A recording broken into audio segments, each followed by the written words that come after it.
নমস্কার, শুরু করছি আজকের সংবাদ।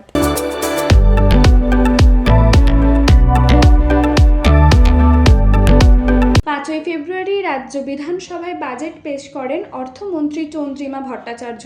এরই পরিপ্রেক্ষিতে পূর্ব বর্ধমান জেলা তৃণমূল কংগ্রেসের আহ্বানে 6ই ফেব্রুয়ারি এক সাংবাদিক সভার আয়োজন করা হয়। এই সভায় উপস্থিত ছিলেন পূর্ব বর্ধমান জেলা তৃণমূল কংগ্রেসের সভাপতি তথা কাটোয়ার বিধায়ক রবীন্দ্রনাথ চট্টোপাধ্যায়, রাজ্যের 2 মন্ত্রী স্বপন দেবনাথ ও সিদ্দিকুল্লাহ চৌধুরী সহ বিভিন্ন বিধানসভা কেন্দ্রের বিধায়ক বৃন্দ।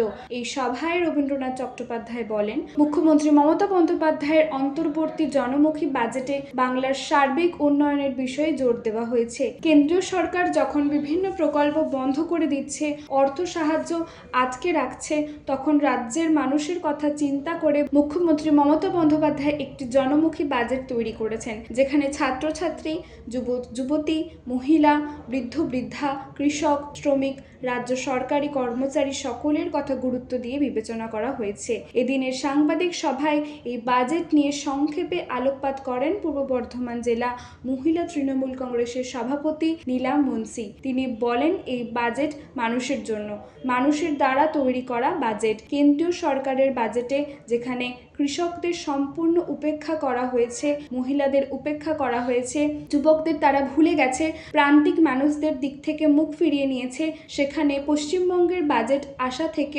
অন্তর্ভুক্তমূলক উন্নয়নের আলোকস্তম্ভ হয়ে দাঁড়িয়েছে। এটি কৃষক পক্ষের, মহিলা পক্ষের, যুব পক্ষের, এসসি, এসটি, ওবিসি পক্ষের বাজেট, যা সরাসরি মানুষের হাতে আর্থিক সাহায্য তুলে দিচ্ছে, একই সঙ্গে বাস্তব সমস্যার সমাধান দিচ্ছে। এই বাজেট তাই জনসাধারণের হিতার্থে তৈরি করা হয়েছে। এদিনের সাংবাদিক সভায় রবীন্দ্রনাথ চট্টোপাধ্যায় বলেন, এই রাজ্যের মানুষ মমতা বন্দ্যোপাধ্যায়ের পক্ষে রয়েছেন, তাই তারা তৃণমূল কংগ্রেসকেই ভোট দিয়ে আগামী দিনে রাজ্যের তৃণমূলের সরকার গঠনে সহযোগিতা করবেন। এ প্রসঙ্গে বর্ধমান সহ তৃণমূল কংগ্রেসের সভাপতি তন্ময় সিংহ রায় বলেন, এবারের রাজ্য বাজেট সকলের দৃষ্টি আকর্ষণ করেছে।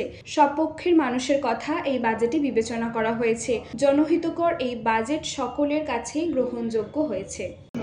সরকারের আর্থিক পরিস্থিতি বিবেচনা করে সিদ্ধান্ত নিতে হবে। এই যে 1000 টাকা করে বাড়ানো হয়েছে সেটাও কম করা হবে, সেটাও তাদের কিছুটা শোনা হবে। যেখানে কৃষকদের সম্পূর্ণ উপেক্ষা করেছে, মহিলাদের উপেক্ষা করেছে, যুবকদের ভুলে গেছে এবং প্রান্তিক মানুষদের দিক থেকে মুখ ফিরিয়েছে, সেখানে পশ্চিমবঙ্গের বাজেট আশা অন্তর্ভুক্তিমূলক উন্নয়নের আলোকস্তম্ভ হয়ে দাঁড়িয়েছে।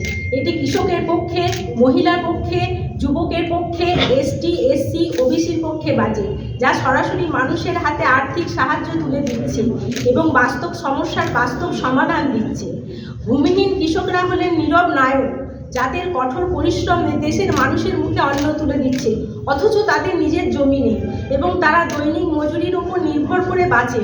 তাদের অপরিহার্য অবদানকে স্বীকৃতি দিয়ে পশ্চিমবঙ্গ সরকার ঘোষণা করেছে, প্রত্যেক ভূমিহীন কৃষককে বছরে 4000 টাকা সহায়তা দেওয়া হবে। একটা হচ্ছে খারিফ শস্যের মরশুমে, একটা হচ্ছে রবি শস্যের মরশুমে।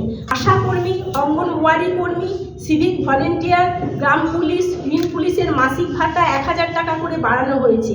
60 বছর পূর্ণ হওয়ার আগে মৃত্যুর ক্ষেত্রে নিকট আত্মীয়দের এককালীন ক্ষতিপূরণ 3 লক্ষ থেকে বাড়িয়ে 5 লক্ষ টাকা করা হয়েছে।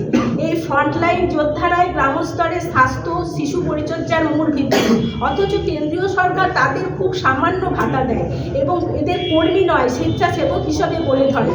বাংলা তাদের সম্মানজনক পারিশ্রমিক দিচ্ছে। আশা কর্মীদের মাসিক ভাতা এপ্রিলে 2026 থেকে 1000 টাকা বাড়বে। এই ধরনের অন্য কর্মীদের মতো তারা 180 দিনের মাতৃত্বকালীন ছুটি পাবেন। 60 বছরের আগে মৃত্যু হলে নিকট আত্মীয় 5 লক্ষ টাকা পাবেন। এটি ঐতিহাসিক সিদ্ধান্ত। আশা কর্মীদের কর্মী হিসাবে স্বীকৃতি, মাতৃত্বকালীন ছুটি ও মৃত্যু সুবিধা দেওয়া, এটাই তো প্রকৃতির নারী ক্ষমতায়ন। পশ্চিমবঙ্গ সরকার বাংলা যুবসাথী প্রকল্প চালু করবে। 21 থেকে 40 বছর বেকার যুবকদের চাকরি পাওয়া পর্যন্ত সর্বোচ্চ 5 বছর মাসে 1500 টাকা দেওয়া হবে। এই ধরনের প্রথম বৈপ্লবিক উদ্যোগ সরাসরি আর্থিক সহায়তার মাধ্যমে যুবকদের বেকারত্বের সমস্যার মোকাবিলা করেছে। যখন তারা চাকরি খোঁজে, নিজেদের দক্ষতা বাড়ায় বা ভবিষ্যতের সুযোগের জন্য প্রস্তুতি নেয়, কেন্দ্রীয় বাজেট 2026-এ যুব কর্মসংস্থানের জন্য একেবারেই কিছু ছিল না। ছিল শুধু দক্ষতা উন্নয়ন নিয়ে ক্লান্তিকর কথার ফুলঝুরি, কিন্তু কোনো বাস্তব সহায়তা ছিল না। বাংলা বুঝেছে চাকরি খোঁজার সময় যুবকদের ফাঁকা প্রতিশ্রুতি নয়, আর্থিক নিরাপত্তার প্রয়োজন। এটাই দূরদর্শী যুবকেন্দ্রিক শাসন। লক্ষ্মীর ভাণ্ডার প্রকল্প ইতিমধ্যেই 2,21,00,000 মহিলাকে সহায়তা দিয়েছে। আরও 20,62,000 মহিলা যুক্ত হবে, মোট 2,42,00,000। ফেব্রুয়ারি 2024 থেকে ভাতা 500 টাকা বাড়বে। সাধারণ শ্রেণীর মহিলার জন্য 1,500 টাকা আর ST/SC মহিলাদের জন্য 1,700 টাকা। প্রতি বছর 43,000 কোটিরও বেশি টাকা সরাসরি মহিলাদের ব্যাংক অ্যাকাউন্টে পাঠানো হবে, যা তাদের আর্থিক স্বনির্ভরতা ও মর্যাদা দেবে। বিজেপির অন্তহীন নারী শক্তি ও বেটি বাঁচাও কথার পরেই কেন্দ্রীয় বাজেট 2026-এ মহিলাদের জন্য একেবারেই কিছু ছিল না। সেখানে বাংলা প্রতি মাসে শর্তহীনভাবে উল্লেখযোগ্য অর্থ সরাসরি মহিলাদের হাতে তুলে দিচ্ছে। ঘাটাল অঞ্চল বহু দশক ধরে বারবার বন্যার শিকার। মানুষ স্থায়ী সমাধান দাবি করেছিলেন, কেন্দ্র সাহায্য করতে ব্যর্থ হয়েছে। তাই আমাদের রাজ্য নিজস্ব অর্থে ঘাটাল মাস্টার প্ল্যান হাতে নিয়েছে। শিলাবতী রূপনারায়ণ নদীর ব্যবস্থার পূর্ণাঙ্গ খনন ও বাঁধ মজবুত করার মাধ্যমে প্রায় 10 লক্ষ মানুষ সুরক্ষা পাবেন। কেন্দ্র যখন দায়িত্ব এড়িয়ে যায়, বাংলা তখন এগিয়ে আসে। মুর্শিদাবাদ ও মালদা জেলার মানুষকে রক্ষা করতে প্রতি বছর আমাদের সরকার গঙ্গা নদীর তীরে ভাঙন রোধ ব্যবস্থা নেয়। স্থায়ী সমাধান প্রয়োজন। জাতীয় ও আন্তর্জাতিক বিশেষজ্ঞদের সঙ্গে পরামর্শ করে আমাদের সরকার একটি মাস্টার প্ল্যান তৈরির কার্যকর করবে। বাংলা শুধু মানুষের সুরক্ষার কথা বলে না, কাজও করে। আরও কর্মসংস্থান তৈরির জন্য 5টি নতুন MEC ইন্ডাস্ট্রিয়াল পার্ক গড়ে তোলা হবে, 2টি জলপাইগুড়ি জেলায় এবং 1টি করে বীরভূম, বাঁকুড়া ও মুর্শিদাবাদে। এই পার্কগুলি হাজার হাজার চাকরি সৃষ্টি করবে, স্থানীয় অর্থনীতিকে শক্তিশালী করবে, উদ্যোক্তাদের ক্ষমতায়িত করবে। কেন্দ্রীয় বাজেটে কোনো স্পষ্ট কর্মসংস্থান পরিকল্পনা ছিল না, যেখানে বাংলা লক্ষ লক্ষ চাকরির জন্য পরিকাঠামো তৈরি করছে।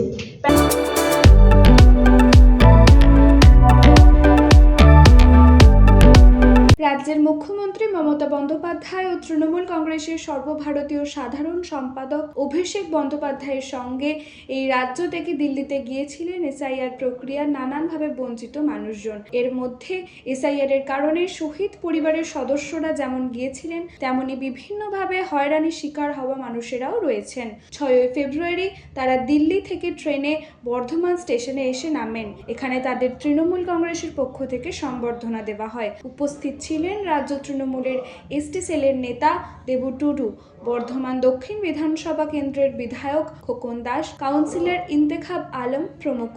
এ প্রসঙ্গে খোকন দাস বলেন, পূর্ব বর্ধমান জেলা থেকে SIR এর কারণে হয়রানির শিকার হওয়া মানুষজনেরা মমতা বন্দ্যোপাধ্যায় ও অভিষেক বন্দ্যোপাধ্যায়ের আহ্বানে সাড়া দিয়ে দিল্লিতে দোস্তে গিয়েছিলেন। নির্বাচন কমিশনের কাছে মুখ্যমন্ত্রী মমতা বন্দ্যোপাধ্যায় ও সাংসদ অভিষেক বন্দ্যোপাধ্যায় এদের সমস্যার কথা তুলে ধরতে চেয়েছেন, যেখানে মমতা বন্দ্যোপাধ্যায় ও অভিষেক বন্দ্যোপাধ্যায়ের সঙ্গে থাকার পর তারা এবারে বর্ধমানে ফিরে এলেন। তাই এই হয়রানির শিকার হওয়া মানুষদের আমরা সম্বর্ধনা জানালাম, সম্মানিত করলাম। আমরা তাদের পাশে রয়েছি। রাজ্যের বিভিন্ন জায়গা থেকে অজস্র লোককে নিয়ে গেছিলেন আমাদের, এরা বর্ধমান পূর্বের, এরা সবাই গেছিল। তারা আজকে দিল্লি থেকে এসেছেন, তারা নেমেছেন। এই কয়দিন আমাদের দলের পক্ষ থেকে এবং আমাদের মাননীয় মুখ্যমন্ত্রীর কাছে সঙ্গে গিয়ে নির্বাচন কমিশনের কাছে সত্যি ঘটনা উদ্ঘাটনের জন্য আমাদের পরিবারের লোকরা যাদের জীবিত অবস্থায় মৃত ঘোষণা করেছে এবং বহু লোক SIR আতঙ্কে মারা গেছে, সেই সব পরিবারের লোকগুলোকে নিয়ে গেছিলেন। তার মধ্যে এখানে আমাদের যারা ছিল তারা আজকে আমাদের এখানে বর্ধমান স্টেশনে নেমেছে। আমরা তাদের সম্বোধনা দিয়ে তাদের সম্মান জানালাম, কারণ এটা একটা গুরুত্বপূর্ণ ব্যাপার। এই গুরুত্বপূর্ণ ব্যাপারের মধ্যে বেশ কয়েকদিন ধরে যারা দিল্লিতে আমাদের দলের পক্ষ থেকে মাননীয় মুখ্যমন্ত্রীর সঙ্গে রইলেন, আমাদের নেতা অভিষেক বন্দ্যোপাধ্যায় সঙ্গে রইলেন, তাদের সম্বোধনা জানানোর জন্য আমি এসেছি। আমাদের নেতা দেবু টুডু রয়েছে, আমাদের কাউন্সিলর ইন্তেখাব আলম আছে, আমরা সবাই এসেছি এখানে।